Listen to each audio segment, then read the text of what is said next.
السلام عليكم، ازيكم يا حلوين؟ عاملين ايه؟ يا رب تكونوا بخير.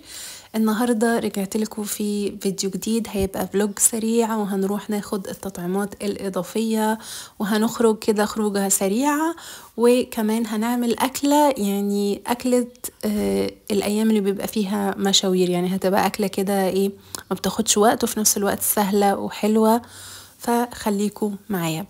بدأت معاكم الفيديو بكوباية نسكافيه مع شوية بسكوت عشان نروق كده على نفسنا وعشان نفوق، وبعد كده هندخل على المطبخ عشان نعمل الأكل.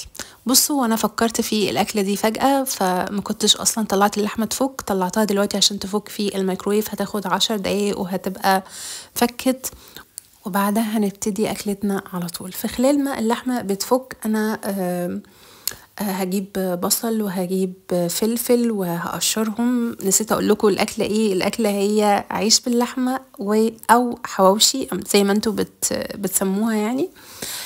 بس انا طبعا هعمله بالعيش اللي هو عيش الرده. في العاده انا بعمل الحواوشي بعجين، بس عشان طبعا مفيش وقت فهعمله المره دي بالعيش اللي هو على الطريقه القهرويه، وبصراحه بيطلع حلو قوي وسهل كمان، بصراحة ما بياخدش وقت، فبيبقى مناسب جدا للأيام اللي بيبقى فيها مشاوير أو إن احنا ما عندناش وقت، أو يعني حابين نعمل حاجة كده سريعة وتبقى حلوة في نفس الوقت.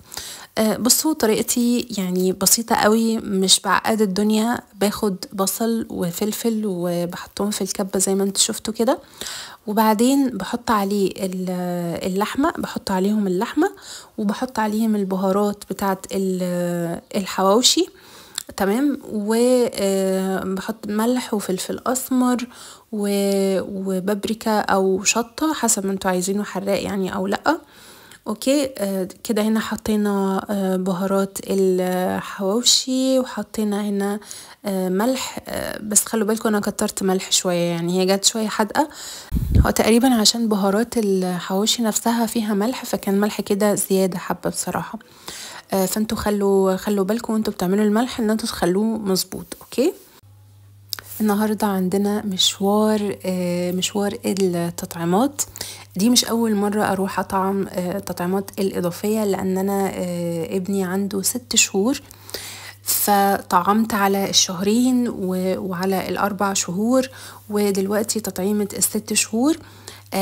لو في حد ما يعرفش ايه هي التطعيمات الإضافية، التطعيمات الإضافية هي من التطعيمات المهمة جدا جدا اللي بتوصي بيها وزارة الصحة، وهي تعتبر تطعيمات إجبارية أصلا في دول تانية، بس في مصر يعني بيعتبروها إضافية، بتتاخد في المراكز زي مركز المصل واللقاح أو فاكسيرا، وكمان ممكن تتاخد حتى في العيادات الخاصة. يعني بعض الدكاترة بيوفروا التطعيمات دي، يعني تبقى انت مثلا بتتابعي مع دكتور فتاخدي عنده التطعيمات بالمرة بدل ما تروحي ل فاكسيرا.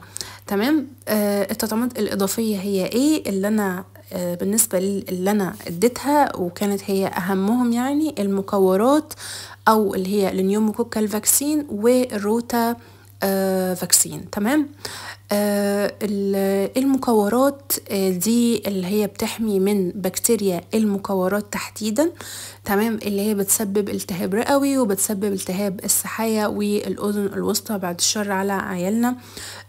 وبالتالي هي تعتبر من الحاجات المهمة، لأن الأمراض دي خطيرة ومضاعفاتها مش حلوة. بالنسبة للروتا فهي بتحمي من فيروس الروتا اللي هو بيسبب النزلات المعوية والإسهال الشديد عند الأطفال، ودي من الحاجات برضو الشائعة اللي بتحصل كتير جدا عند الأطفال، فمهم جدا ان احنا ناخده تطعيم الروتا. بالنسبة لتطعيم المكورات هو 3 جرعات، جرعة عند شهرين وعند 4 شهور وعند 6 شهور، وتطعيمة الروتا هي بتبقى جرعتين بس، جرعة عند الشهرين وعند ال4 شهور. ضروري التطعيمات دي تتاخد قبل ما الطفل يوصل 15 أسبوع، وتخلص قبل ما يقفل 8 شهور، يعني حسب ما انا اعرف. فيعني ممكن تتأكدوا من الدكتور اللي انتوا بتتابعوا معاه برضو. اوكي، وزي ما قلت لكم هي بتتاخد فين. هي طبعا بتكلفة مش زي التطعيمات بتاعة الصحة، بس انا عارفة ان هي ممكن تبقى تكلفتها شوية عالية على بعض الناس، بس والله يعني عيالنا يستاهلوا بصراحة، لان دي حاجة مش من وجهة نظري هي مش رفاهية. يعني احنا ممكن نوفر في حاجات تانية كتير، بس في صحة عيالنا ما ينفعش، بالذات يعني انه زي ما قلت لكم الامراض اللي هي بتحمي منها تعتبر امراض وحشة.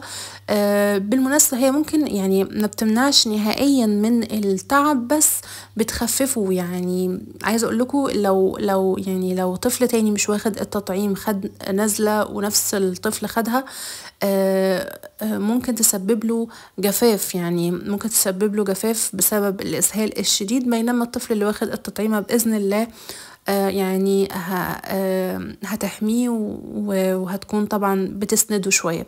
اوكي، فدي حاجة مهمة. يعني الفلوس اللي انتوا هتدفعوها في التطعيم هتوفر عليكم مشاوير الدكاترة بعد كده وحجز المستشفى وحاجات تانية يعني بعد الشر. اوكي، شغلت معاكم بالكلام عن التطعيمات ونسينا نقول احنا عملنا ايه. زي ما انتم شايفين خدنا العيش فتحناه وحشناه بالخلطة اللحمة اللي احنا عملناها، ودهناه بزيت، والزيت حاطه فيه شوية شطة مش اكتر من كده. الموضوع سهل بطريقة يعني بصراحة من الأكلات فعلا اللي موفرة للوقت وحلوة في نفس الوقت. أنا في ناس بيعملوها على البوتاجاز واحدة بواحدة، أنا عشان ما عنديش وقت فعملتها كلها زي ما انتم شايفين في صينية واحدة وحطيتها في الفرن مع بعضها عشان أوفر وقت أكتر، وكمان بصراحة بتطلع يعني مستوية كويس. إنما على الطاسة يعني اوقات بتطلع مستوية واوقات بحس ان انا عايزة اسيبها اكتر، ويعني وبتبقى واحدة بواحدة فبتاخد وقت.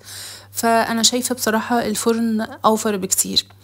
بواجه مشكلة بصراحة انه احيانا الحروف بتاعة العيش بتنشف. انا مش عارفة بصراحة ممكن اعمل ايه عشان ما تنشفش مني، بس بحاول ان انا لما اطلعها من الفرن اغطيها بحاجة فبتطرى شوية، بس ستيل انه بيبقى فيه شوية رغيفة كده فيها الحرف بتاعها ناشف.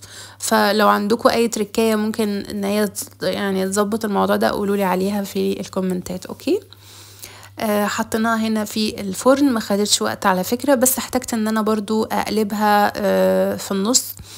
في خلال الوقت ده، في خلال ما هي في الفرن، كنت بحضر السناك للبيبي. عايزه اقول لكم ان انا مبسوطه قوي ان هو ابتدى ياكل. انا على فكره ابتديت اكله من سن 4 شهور ونص كده، لان هو عنده ارتجاع. في طبعا مدارس بتقول ان هو البيبي ياكل من 6 شهور، بس انا عشان هو اوريدي عنده ارتجاع وكمان يعني مش بيرضع طبيعي 100%، فحسيت انه ما فيش مشكلة ان انا ابتدي له اكل من بدري. وبس كده الاكل جاهز، هنقعد ناكل ونتفرج على المسلسل بتاعنا. وعايزه اقول لكم طلع حلو قوي، بس كان حادق سنه صغيره، فحاولوا تظبطوا الملح، يعني ان هو يطلع ملحه قليل احسن ما يطلع ملحه كتير. بصراحه الملح قليل ممكن ناكل جنبه مخلل او حاجه، او حتى الصوصات بتظبط الدنيا. عايزه اقول لكم ان احنا كده رحنا عند الدكتوره وخدنا التطعيم، ودلوقتي عدينا كده على كافيه نقعد شويه نريح ونطلب حاجه كده نروق على نفسنا. والحمد لله التطعيم كان سهل ومفيش حراره ولا اي حاجه، فاطمنوا. عايزه اقول لكم الخطه كانت ان احنا نتعشى بره، بس للاسف الدنيا كانت زحمه قوي قوي في اليوم ده عشان كان شم النسيم والناس كلها خارجه. فعشان كده هختم معاكم الفيديو هنا من مطعمي المفضل، هاخد منه الاكل تيكاوي وهناكل في البيت، وهقول لكم بعد كده مع السلامه، باي باي.